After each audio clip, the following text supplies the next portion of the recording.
Pemberontakan PKI di Madiun. Latar belakang situasi politik pasca kemerdekaan labil. PKI ingin kuasai pemerintahan. Peristiwa utama 18 September 1948, PKI di bawah Musso memproklamasikan Republik Soviet Indonesia. Di Madiun merebut kantor pemerintahan, stasiun radio, serta membunuh lawan politik. Tokoh penting: Musso pemimpin PKI, Amir Syarifuddin pendukung, Soekarno dan Jenderal Sudirman pemerintah. Akhir pemberontakan, ditumpas TNI, Musso tewas, ribuan simpatisan ditangkap. Dampaknya ada banyak korban jiwa, TNI makin kuat, PKI dicap ancaman NKRI. Apa itu DITI? Pemberontakan Darul Islam atau Tentara Islam Indonesia dalam kurung DITI merupakan konflik politik pertama yang terjadi di Indonesia pasca kemerdekaan, yang dimana gerakan ini menginginkan Indonesia berdiri sebagai negara Islam. Nah, diketahui gerakan ini dimulai oleh Sekar Maji Marijan Kartosuwirjo sekitar tahun 1948 sampai 1949 di Jawa Barat. Sejak saat itu pemberontakan pun menyebar ke berbagai daerah lain, yakni Jawa Tengah, Aceh, Sulawesi Selatan, dan Kalimantan Selatan. Latar belakang terjadinya DITI di Jawa Barat. Kartosuwirjo membentuk DITI sebagai bentuk protes dan ketidakpuasannya atas persetujuan Renville yang ditandatangani pada tahun 1948 antara pemerintah Republik Indonesia dengan Kerajaan Belanda. Isi perjanjian itu mengharuskan Divisi Siliwangi Jawa Barat untuk mengosongkan Jawa Barat dan berpindah menuju Yogyakarta. Pada tanggal 10 sampai 11 Februari 1948, Kartosuwirjo dan ONI mengadakan konferensi pemimpin umat Islam di Tasikmalaya yang menghasilkan ide pembentukan Negara Islam Indonesia atau NII dan membentuk Tentara Islam Indonesia atau TII sebagai wujud pergerakan perlawanan. Sempat berpindah, Divisi Siliwangi kembali ke daerah Jawa Barat yang menimbulkan perang antara tiga pihak yakni TNI, TII, dan juga Belanda. Perang ini masih berlanjut sampai pertengahan tahun 1949 setelah diadakannya Perjanjian Roy-Meroyen yang menciptakan kekosongan pemerintahan di beberapa daerah. Momen ini dimanfaatkan oleh Kartosuwirjo untuk memproklamasikan Negara Islam Indonesia. Lalu, latar belakang DITI di Jawa Tengah. Alasannya identik dengan Jawa Barat, yaitu ketidakpuasan daerah akan persetujuan Renville yang dianggap merugikan bangsa Indonesia. Pemberontakan ini terjadi karena penolakan masyarakat terhadap perjanjian Renville yang harus mengosongkan daerah Tegal, Brebes, dan Pekalongan yang mengakibatkan wilayah itu vakum karena ditinggalkan oleh pasukan TNI maupun aparat pemerintah. Amir Fattah bersama pasukan Hizbullah yang menolak pindah memilih untuk bertahan dan mengambil alih wilayah ini. Lalu, latar belakang DITI di Sulawesi Selatan. Pemberontakan ini terjadi karena kurang puasnya para pejuang gerilya kemerdekaan Republik Indonesia terhadap kebijakan pemerintahan Soekarno yang membentuk Tentara Republik. Selanjutnya, latar belakang terjadinya DITI di Kalimantan Selatan. Pemberontakan ini dilatar belakangi oleh ketidakpuasan terhadap pemerintahan pusat dan keinginan untuk bergabung dengan negara Islam Indonesia. Berakar ketika Angkatan Laut Republik Indonesia yang bertugas menumpas pasukan Belanda telah menjadi pasukan yang berpengaruh di Kalimantan Selatan.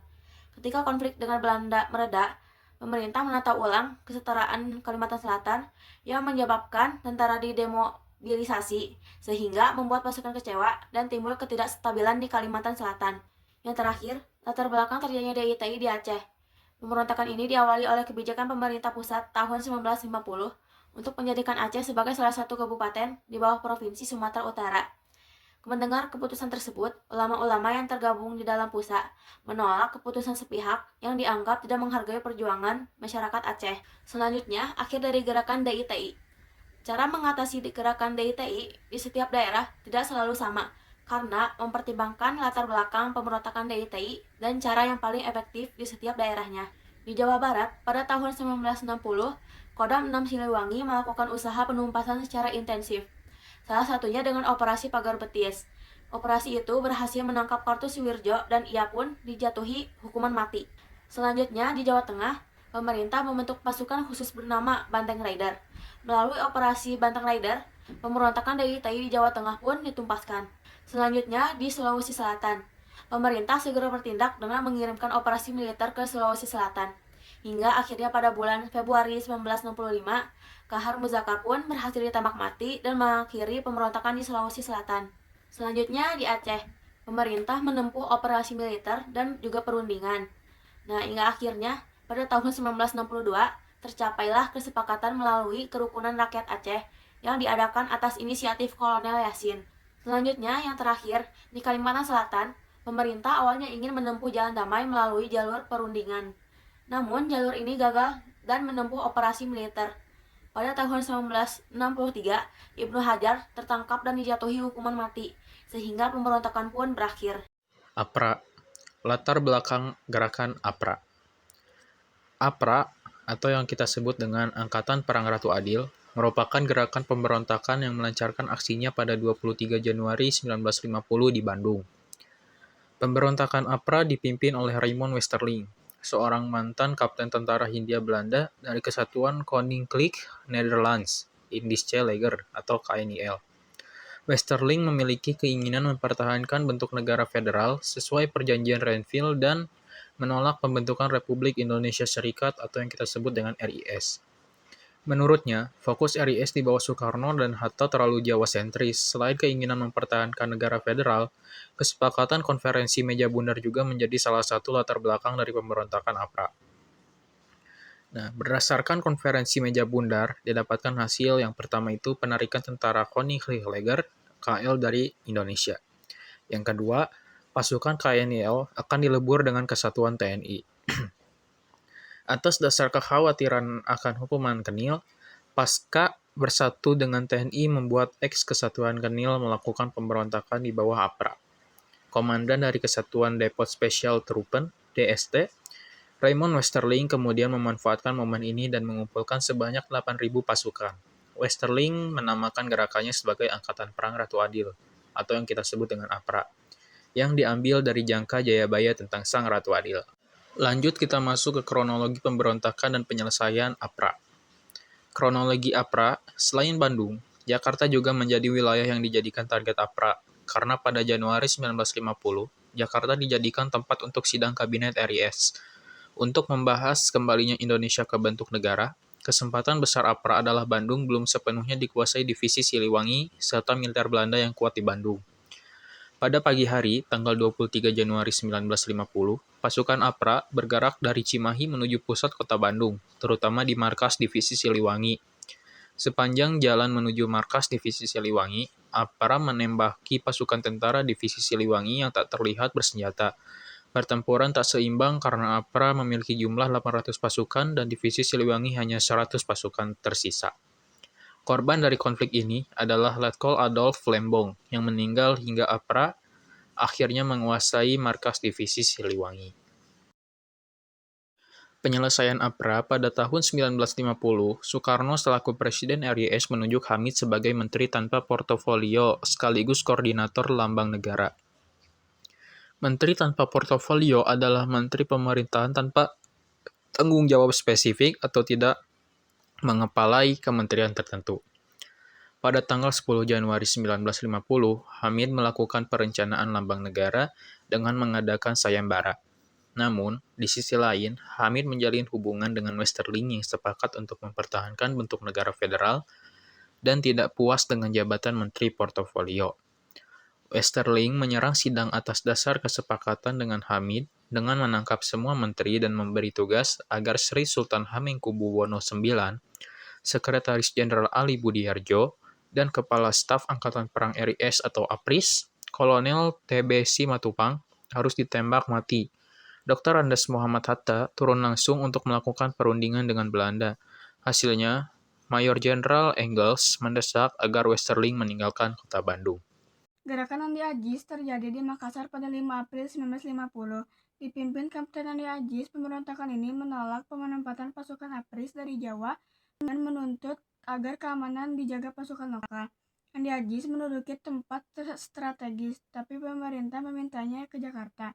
Ia menyerah 26 April 1950. Di pemberontakan cepat ditumpas TNI. Latar belakang Andi Agis tidak setuju pasukan APRIS dari Jawa ditempatkan di Makassar, takut dan mengancam kedudukan bekas TNI dan pasukan lokal. Peristiwa Andi Agis dan pasukannya menduduki tempat strategis di Makassar, menuntut agar hanya pasukan lokal yang menjaga keamanan Sulawesi Selatan. Akhirnya pemerintah memerintahkan Andi Agis ke Jakarta. Ia menyerah pada 26 April 1950. Gerakan berhasil ditumpas oleh TNI.